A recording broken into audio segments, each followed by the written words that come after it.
Rujukan utama dalam agama kita, nggak ada perselisihan. Semuanya sepakat, Al-Quran dan Sunnah. Dengan beberapa tambahan, ada ijma, ada qiyas. Tapi yang jelas semua muslim harus sepakat. Yang nomor 2, nomor 3, nomor 4, orang bisa berbeda pendapat. Nggak sampai kufur gitu kalau beda pendapat juga. Ijma dan qiyas. Meskipun kita mengakui. Tapi menyangkut Quran dan Sunnah, itu sudah sepaket dengan status keislaman kita. Jadi nggak usah rame-rame, ayo kembali kepada Quran dan Sunnah. Memang sudah sejak awal kita dituntut begitu. Kalau nggak merujuk Quran dan Sunnah, nggak jadi muslim lagi kan? Sesederhana itu gitu. Jadi rujukan kita Quran dan Sunnah sahih, mi'ah fil mi'ah, 100%. Tapi masalahnya kemudian bagaimana cara memahami Quran, bagaimana cara memahami Sunnah yang berlimpah itu, kita harus punya tools, harus punya cara, harus punya jalan yang tepat, gitu aja. Berhubung agama ini selama berabad-abad telah melahirkan banyak sekali pandangan, banyak sekali pendapat dalam akidah, dalam fikih, dalam berbagai hal. Banyak dijumpai perbedaan pendapat ulama sepanjang zaman. Karena zaman terus berkembang, orang cara berpikirnya beda-beda tuh. Muncul keragaman-keragaman ini. Haruslah tampil orang yang memfilter, yang menyeleksi mana pendapat yang salah, mana pendapat yang benar. Mana cara memahami Quran yang tepat dan mana cara yang sesat. Harus ada orang yang menjelaskan itu.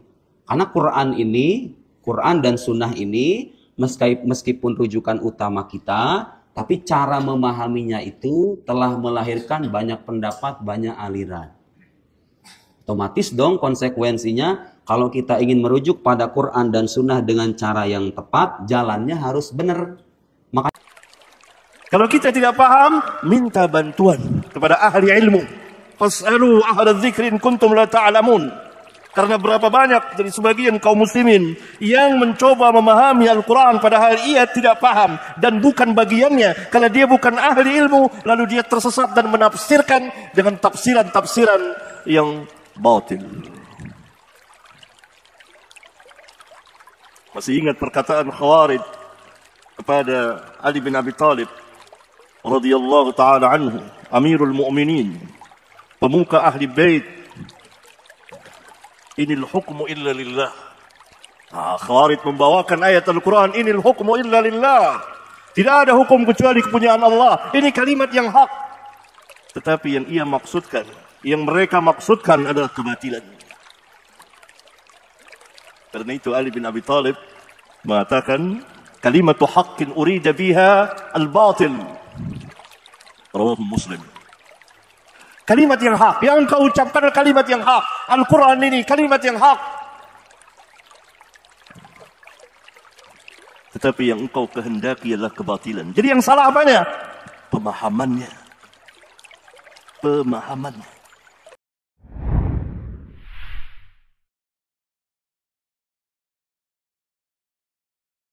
Kebahagiaan seorang muslim beredar di antara ilmu nafi' wa amal salih. Ilmu yang bermanfaat dan amal salih. Apabila kita ingin dan kaum muslimin harus berlomba dengan umat-umat yang terdahulu bersama nabi mereka, dan Allah Subhanahu wa ta'ala memerintahkan kepada kita, fastabiqul khairat, berlomba-lombalah dalam kebaikan. Yani jangan kalah dengan umat-umat yang terdahulu bersama nabi mereka. Kamu bersama nabimu Muhammad sallallahu alaihi wasallam.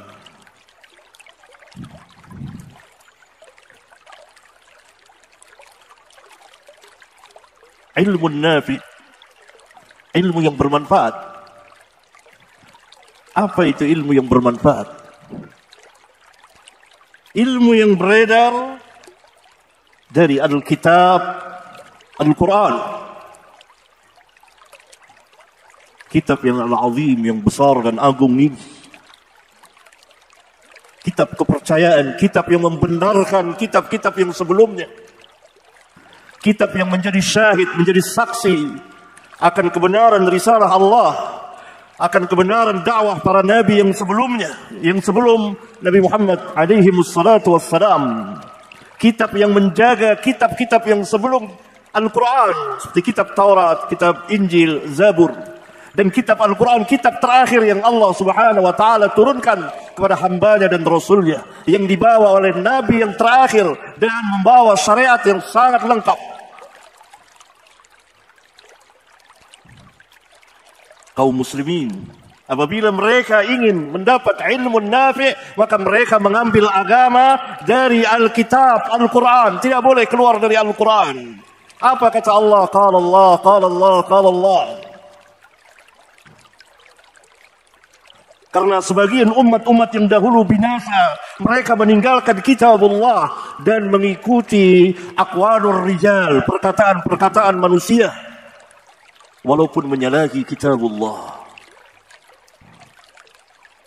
Kalau kaum muslimin mengambil aqwalur rijal, perkataan-perkataan manusia, ra'yu-ra'yu mereka, pendapat-pendapat mereka, meninggalkan kitab Allah yang ada di hadapan mereka, maka mereka akan binasa dan sama dengan umat-umat yang terdahulu, yang sebagian dari mereka telah binasa karena meninggalkan kitab Allah yang Allah turunkan kepada sebagian Nabi Allah. Ambil agama kita dari Alkitab, Al-Quran. Selalu melihat Al-Quran, selalu membaca Al-Quran. Al-Quran sangat mudah. Allah tabaraka wa ta'ala memudahkan Al-Quran bagi siapa yang mau mengingatnya. Wa laqad yassarna Al-Qur'ana lidzikri fahal min muddakir. Itu teguran dari Allah. Diulang-ulang ayat ini dalam surat Al-Qamar. Wa laqad yassarna Al-Qur'ana lidzikri fahal min muddakir. Sesungguhnya kami telah mudahkan Al-Quran untuk diingat, dipelajari, mudah membacanya, memahaminya, mengamalkannya, dan mendakwah. Al-Quran kitab yang mudah karena ia perkataan Rabbul Alamin. Kalau kita tidak paham, minta bantuan kepada ahli ilmu. Fas'alu ahla dzikri in kuntum la ta'lamun. Karena berapa banyak dari sebagian kaum muslimin yang mencoba memahami Al-Quran padahal ia tidak paham dan bukan bagiannya. Karena dia bukan ahli ilmu, lalu dia tersesat dan menafsirkan dengan tafsiran-tafsiran yang batil. Masih ingat perkataan Khawarij kepada Ali bin Abi Thalib radhiyallahu ta'ala anhu, Amirul Mu'minin, pemuka ahli bait, inil hukmu illa lillah. Khawarij membawakan ayat Al-Quran, inil hukmu illa lillah. Tidak ada hukum kecuali kepunyaan Allah. Ini kalimat yang hak. Tetapi yang ia maksudkan, yang mereka maksudkan adalah kebatilan. Karena itu Ali bin Abi Thalib mengatakan, kalimatu haqqin urida biha al-batil. Rawahu Muslim. Kalimat yang hak, yang engkau ucapkan kalimat yang hak. Al-Quran ini kalimat yang hak. Tetapi yang engkau kehendaki adalah kebatilan. Jadi yang salah apanya? Pemahamannya. Pemahamannya. Salah dalam menafsirkan. Karena itu harus diiringi dengan apa? Ilmu nafi' yang lain. Yang kedua, as-sunnah. Ambil agama kita dari as-sunnah. Qala Allah wa qala Rasulullah sallallahu alaihi wasallam. As-sunnah yang memberikan tafsiran, yang memberikan bayan, penjelasan, yang menunjuki Al-Quran. Sebagaimana Rasulullah sallallahu alaihi wasallam bersabda, "Amma ba'd فإن خير الحديث كتاب الله وخير الحج حج محمد صلى الله عليه وسلم." الشاهد وخير الحج حج محمد. Sebaik-baik petunjuk adalah petunjuk Muhammad sallallahu alaihi wasallam dalam menjelaskan, menafsirkan, menunjuki Al-Qur'anul Karim sebagai sebaik-baik perkataan. Dalam riwayat yang lain, selain dari riwayat Muslim. Fa inna asdaqal hadis kitabullah. Ada beberapa lafaznya. Ini ilmu nafi.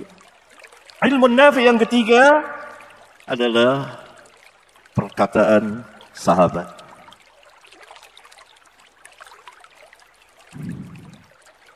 Ilmu nafi beredar dari tiga itu.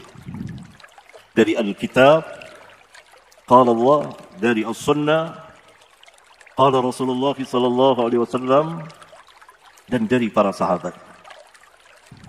Yang kemudian diikuti oleh tabi'in dan tabi'ut tabi'in. Ini ilmu nafi. Ilmu yang bermanfaat. Kita mengambil dari kitab Allah dan dari as-sunnah dan dari perjalanan salafun as-salihin. Ini selalu beriringan. Ini yang disebut dengan manhaj. Cara dan sikap beragama yang benar. Kitab ini saya tulis dengan judul 40 hadis yang berbicara secara khusus mengenai manhaj dan akidah. Karena setiap muslim harus kuat manhaj dan akidahnya, manhaj dan tauhidnya. Karena ia merupakan pondasi yang harus dibangun dengan sungguh-sungguh. Merupakan kekuatan besar kaum muslimin, manhajnya dan akidahnya, tauhidnya. Karena seluruh para nabi dan rasul mengawali dakwahnya dengan la ilaha illallah. Dan setiap para nabi dan rasul mempunyai manhaj, sunnah yang wajib diikuti oleh umat mereka. Allah berikan kepada mereka syariat, hukum-hukum. Seperti kepada Musa alaihi salatu wassalam, Allah turunkan kitab Taurat dan ada syariatnya. Dan Allah berikan kepada Musa manhaj, sunnahnya Musa. Dan kita tidak boleh lagi mengikuti sunnahnya Musa karena sudah dihapus, dimansukh oleh Nabi Muhammad alaihi salatu wassalam. Wajib bagi kita mengikuti sunnahnya Rasulullah sallallahu alaihi wasallam. Bukankah kita sudah membaca hadisnya, yaitu hadis ketiga dari kitab ini? Kebesaran ittiba terhadap atau kepada Rasulullah sallallahu alaihi wasallam. Kebesaran dan keagungan mengikuti Rasulullah sallallahu alaihi wasallam. Di mana Nabi sallallahu alaihi wasallam bersumpah atas nama Allah, "Wallazi nafsu Muhammadin," wa fi riwayatin, "Wallazi nafsi biyadihi." Demi Allah yang jiwa Muhammad berada di tangannya. "Law asbaha fikum Musa, thumma ittaba'tumuhu wa taraktumuni la dhalaltum. Innakum hadzi minal umami wa ana hadzukum minan nabiyyin."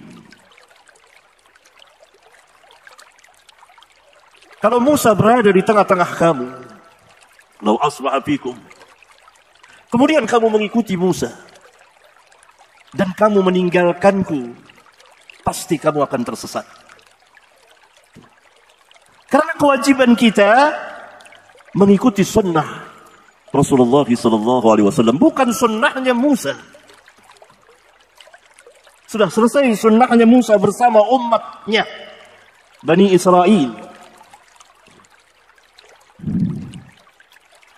Umat ini setelah diutus Rasulullah SAW, dan beliau diutus untuk seluruh umat manusia dan jin, membawa syariat yang lengkap, membawa kitab Al-Quran, mukjizat terbesar dari seluruh mukjizat para nabi dan rasul. Dan Al-Quran adalah jawami'ul kalim, perkataan yang ringkas, yang singkat, ringkas lafaznya tetapi maknanya dalam. Nabi SAW pernah bersabda dalam hadis sahih riwayat Bukhari, "Bu'ithu bi jawami'il kalim." Aku diutus membawa jawami'ul kalim. Jawami'ul kalim ada dua. Pertama, Al-Quran. Sepakat para ulama. Al-Quran adalah jawami'ul kalim. Kalimat-kalimatnya singkat-singkat, tetapi maknanya dalam dan luas. Yang kedua, sunnah beliau. Atau pada sebagian lafaz-lafaz hadis. Hadis beliau adalah jawami'ul kalim.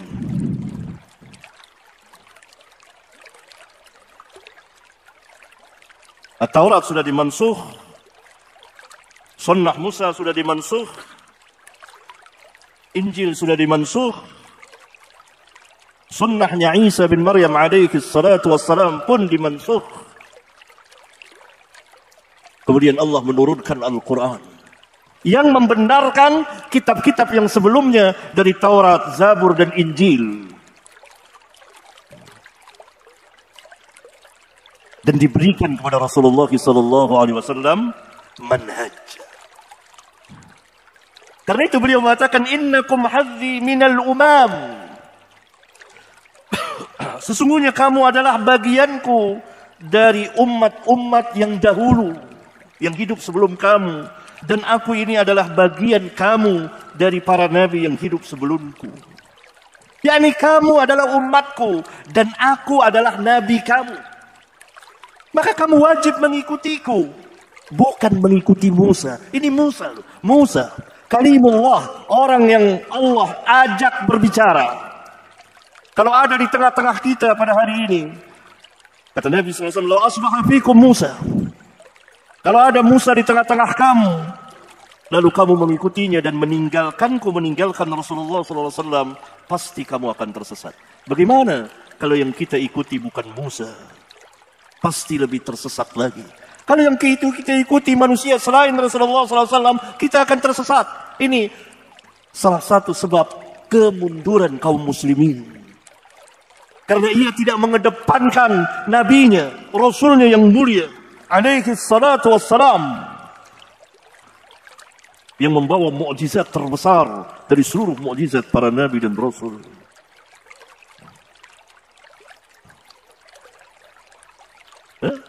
Nah ini manhaj sunnah.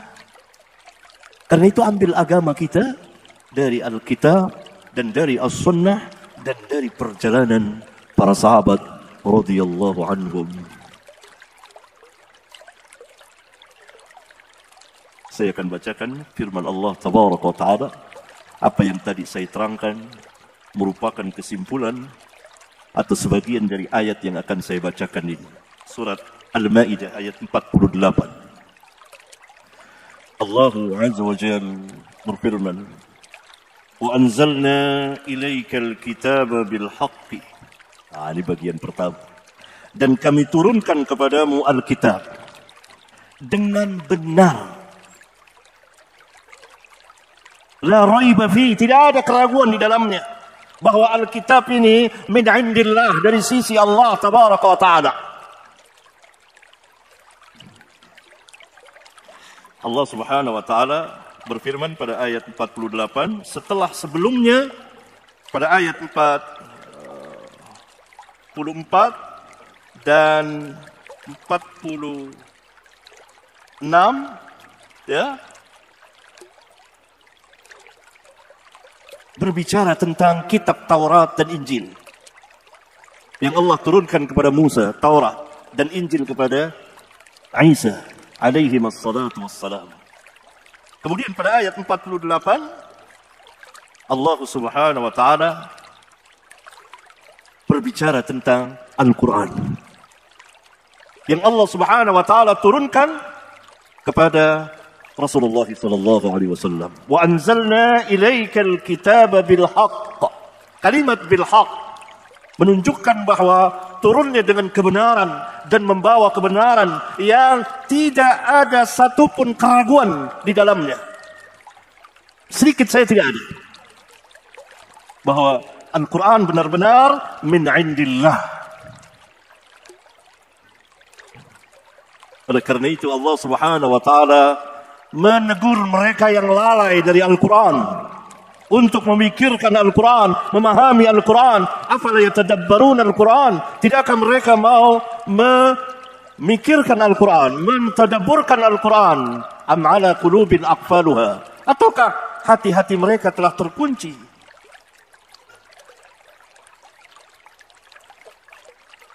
Kemudian yang kedua, musaddiqan lima baina yadayhi minal kitabi. Dan Al-Quran musaddiq, yang membenarkan apa yang ada di hadapan Al-Quran. Dari apa? Minal kitab. Bentuknya mufrad tapi maksudnya jama'. Dari kitab-kitab yang sebelum Al-Quran. Taurat, Injil, Zabur. Al-Quran membenarkan karena turunnya dari Allah. Semuanya turunnya dari Allah. Musaddiqan lima baina yadayhi minal kitab. Kemudian sifat Al-Quran wa muhaiminan alaihi, dan menjaganya sebagai kitab al-amin, terpercaya. Sebagai kitab yang dikatakan hakim. Sebagai kitab yang dikatakan syahid, yang menyaksikan. Itu diantara makna muhaiminan. Semua makna itu masuk ke dalam muhaiminan. Sebagian menafsirkan muhaiminan al-amin, terpercaya. Sebagian menafsirkan hakim, sebagai hakimnya. Sebagian menafsirkan syahid, sebagai syahid yang menyaksikan. Semuanya terkumpul dalam muhaiminan. Ini sifat Al-Quran. Sebagai kitab yang besar, al-azim. Kemudian Allah Subhanahu wa taala memerintahkan Rasulullah sallallahu alaihi wasallam, "Fahkum bainahum bima anzalallah." Maka adililah di antara mereka dengan apa yang Allah turunkan, dengan Al-Quran. Adili manusia dengan Al-Quran. Wala tattabi' ahwa'ahum amma ja'aka minal haqq. Dan janganlah engkau, hai Muhammad, mengikuti hawa-hawa nafsu mereka.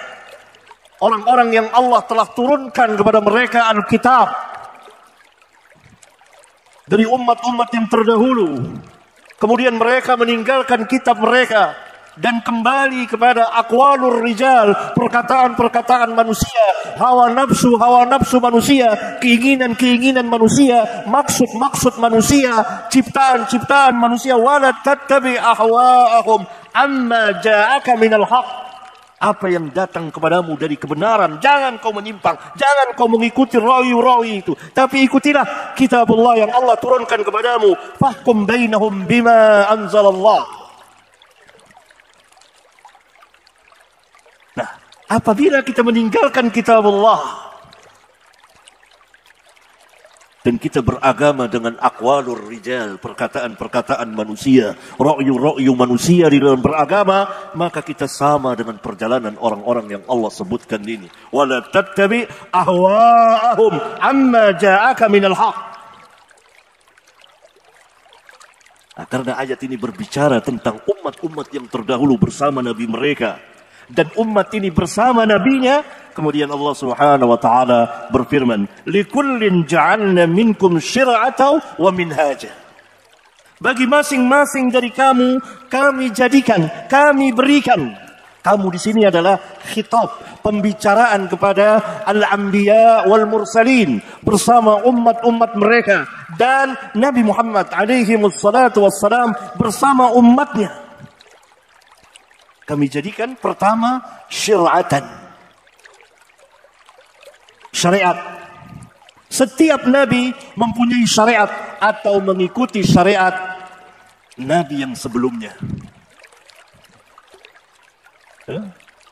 Nabi-nabi sesudah Musa alaihi salatu wassalam mengikuti syariat Musa di dalam Taurat, sampai datang Injil yang Allah turunkan kepada Nabi Isa alaihi salatu wassalam. Dan seluruh para nabi, karena Allah katakan likullin ja'alna minkum. Ini khitab pembicaraan ditujukan kepada seluruh al-anbiya wal mursalin bersama umat mereka. Allah berikan apa pertama? Syir'atan. Yang kedua, wa minhajan. Berarti ini harus berjalan bersama. Imamul Mufassirin, imamnya ahli tafsir, Abdullah bin Abbas. Dia jadi imam ahli tafsir sesudah Abdullah bin Mas'ud radhiyallahu anhum jami'an. Menafsirkan ayat ini, syir'atan wa minhajan, sabilan wa sunnatan. Syir'atan, sabilan, minhajan, sunnatan. Itu dia. Itu yang tadi saya katakan di awal. Setiap nabi mempunyai sunnah yang wajib diikuti oleh umatnya. Musa alaihissalam mempunyai sunnah yang wajib diikuti oleh Bani Israel saat itu. Isa bin Maryam alaihissalam mempunyai sunnah yang wajib diikuti oleh umatnya, khususnya al-Hawariyun. Dan Nabi kita yang mulia alaihissalatu wassalam mempunyai sunnah yang wajib diikuti oleh umatnya. Ini yang kita katakan manhajur Rasul. Berarti tidak boleh dipisahkan antara syariat dan manhaj. Maka keliru besar dalam penyimpangan yang besar, yang salah, kalau dikatakan tidak perlu kita berbicara tentang manhaj. Allahu Akbar. Dan menyelisihi ayat ini. Tidak boleh lepas dari manhaj. Karena setiap Nabi dan Rasul mempunyai manhaj. Manhaj itu sunnah mereka. Dan masing-masing Nabi mempunyai sahabat. Dan dari semua sahabat-sahabat para Nabi, yang terbaik adalah sahabat-sahabat Nabi Muhammad alaihi salatu wassalam wa radhiyallahu anhum jami'an. Sebaik-baik sahabat para Nabi dan Rasul adalah sahabat-sahabat Rasulullah sallallahu alaihi wasallam yang akan mendakwakan manhaj Rasulnya. Karena itu kita kenal manhajus sahabah. Seperti Al-Hawariyun mendakwakan manhajnya Isa bin Maryam alaihi salatu wassalam. Setelah Isa diangkat oleh Allah ke langit, dan nanti pada akhir zaman akan turun sebagaimana dikabarkan oleh Nabi yang mulia alaihi salatu wassalam dalam hadis-hadis sahih. Ini minhajan, syir'atan wa minhajan, sabilan syariat, hukum-hukum Allah. Antara Nabi dan satu dan lain atau sebagiannya berbeda syariatnya. Untuk Nabi yang sebelumnya haram, untuk Nabi yang sesudahnya halal, berbeda syariatnya. Tapi mereka sepakat dalam tauhidullah, tidak ada perbedaan. Semua dakwahnya sama. U'budullaha wajtanibut taghut. Walaqad ba'atsna fi kulli ummatin rasulan an i'budullaha wajtanibut taghut. Ini kesepakatan dakwah al-anbiya wal mursalin menegakkan di permukaan bumi ini tauhidullah. Sesungguhnya kami telah mengutus kepada setiap umat seorang rasul dan kami perintahkan untuk berdakwah u'budullaha wajtanibut taghut. Adapun syariat, adapun sunnah berbeda antara satu nabi dengan nabi yang lainnya. Karena itu kita tidak boleh mengikuti sunnahnya Musa. Karena sebagiannya tidak sama dengan sunnahnya Rasulullah sallallahu alaihi wasallam. Rasulullah sallallahu alaihi wasallam mempunyai sunnah tersendiri. Mungkin pada zaman Musa sesuatu amal itu haram, tetapi pada zaman Rasulullah sallallahu alaihi wasallam dihalalkan oleh Allah tabaraka wa ta'ala. Untuk umat yang terdahulu harta rampasan perang haram. Untuk umat ini harta rampasan perang dihalalkan. Berbeda, tapi tauhidnya satu. Dan kita beragama itu tidak boleh pincang. Tidak boleh kita mengambil yang satu meninggalkan yang lain. Allah berikan kepada seluruh para nabi dan rasul dua. tidak boleh kita hilangkan salah satunya. Syir'atan wa minhajan. Syir'atan wa minhajan. Minhajan tadi ditafsirkan oleh Abdullah bin Abbas. Sunnatan. Sunnah. Yakni sunnah Nabi. Setiap Nabi mempunyai sunnah yang kemudian ditutup dan diakhiri dengan kenabian Nabi Muhammad alaihi wassalatu wassalam. Dan beliau membawa sunnahnya yang luas sekali. Allah Subhanahu wa taala berfirman, "Wa anzalna ilaika adh-dhikra litubayyana lin-nas ma nuzila ilaihim wa la'allahum yatafakkarun." Dan kami turunkan kepadamu Al-Quran supaya engkau menjelaskan, agar engkau menjelaskan kepada manusia apa yang diturunkan kepada mereka. Apa yang diturunkan kepada mereka? Al-Quran. Ketika Rasulullah SAW diutus, beliau membawa Al-Quran. Wala'allahum yatafakkarun. Nah, ini intinya. Supaya mereka memikirkan. Maknanya apa? Supaya mereka paham Al-Quran. Harus dijelaskan oleh Rasulullah SAW. Ini inti ayat. Lihat, perhatikan ayatnya. Wa anzalna ilaika dzikra. Pertama, kami yang menurunkan, kami turunkan kepadamu al-dzikra, Al-Quran. Benar-benar Allah yang menurunkan. Dan Al-Quran itu hak. Sebagaimana ayat tadi. Wa anzalna ilaika al-kitaba bil haqqi. Benar, tidak ada keraguan. Wa anzalna ilaika dzikra litubayyana lin-nas. Bagian yang kedua. Litubayyana lin-nas ma nuzila ilaihim. Agar engkau menjelaskan. Nah, Rasulullah SAW sebagai mubayyin yang menjelaskan apa yang Allah turunkan kepada manusia. Nah, bagian akhirnya, wala'allahum yatafakkarun. Ini penegasan. Supaya mereka memikirkan. Maknanya supaya mereka paham. Tanpa sunnah, maka tidak mungkin manusia dapat memahami Al-Quran dengan baik, dengan benar, dengan lurus. Harus ada sunnah yang memberikan bayan, yang memberikan penjelasan, yang menafsirkan, yang menunjuki. Ini kedudukan sunnah demikian tingginya. Dan Al-Quran Allah sendiri yang menjaganya. Inna nahnu nazzalna dzikra wa inna lahu lahafizun. Sesungguhnya kami yang menurunkan Al-Quran dan kami yang menjaganya. Termasuk sunnah dijaga. Sebab kalau sunnah tidak terjaga, bagaimana dengan ayat yang memerintahkan Rasulullah untuk menjelaskan apa yang Allah turunkan? Allah bangkitkan para ulama yang kita kenal, ashabul hadis, yang memeriksa sunnah Nabi demikian cermatnya.